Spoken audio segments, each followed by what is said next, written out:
சென்னையில் தனியார் நிறுவனத்தில் கணக்காளராக பணிபுரிந்த பெண் 45 லட்சம் ரூபாய் மோசடி செய்த புகாரில் கைது செய்யப்பட்டுள்ளார்.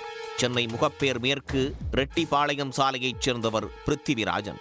இவர் கடந்த 3 ஆண்டுகளாக சிவா ஹரி என்டர்பிரைசஸ் என்ற கம்பெனியில் மேலாளராக பணிபுரிந்து வருகிறார்.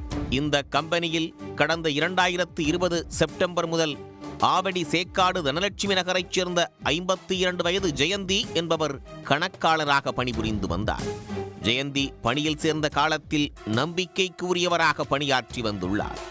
இதனால் கம்பெனியின் கரண்ட் அக்கவுண்ட் வங்கிக் கணக்குகளை கையாளவும் தேவைக்காக காசோலை வாயிலாக பணம் எடுக்கும் அதிகாரமும் வழங்கப்பட்டது. இந்நிலையில் கடந்த 2023ஆம் ஆண்டு முதல் GST, PF, ESIC ஆகிய தொகையை சரிவர வரவு வைக்காமல் இருந்துள்ளார். நிலுவைத் தொகையை கட்டுமாறு கம்பெனிக்கு தொடர்ந்து புகார்கள் வந்துள்ளது. இதுகுறித்து ஜெயந்தியிடம் கேட்டபோது பணம் கட்டியதாக கூறி போலியான ஆவணங்களை தயாரித்து கொடுத்தார் என்பது புகார். அதனைத் தொடர்ந்து கடந்த ஏப்ரல் 13ஆம் தேதி முதல் ஜெயந்தி வேலைக்கு வரவில்லை.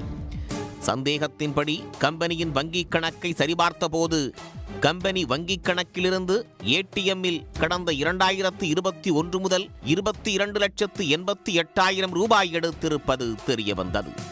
மேலும் கம்பெனி செலவுக்காக பெற்ற 16 காசோலைகளில் செல்ஃப் என எழுதி 21,74,000 ரூபாயை சுருட்டியதும் கண்டுபிடிக்கப்பட்டது. விசாரணையில் கம்பெனி கணக்கிலிருந்து எடுக்கும் பணத்தை ஜெயந்தி தன்னுடைய வங்கிக் கணக்கில் வரவு வைப்பது தெரிய வந்தது. இது குறித்து கேட்டபோது ஜெயந்தி தனது கணவரோடு சேர்ந்து மிரட்டியதாகவும் சொல்லப்படுகிறது.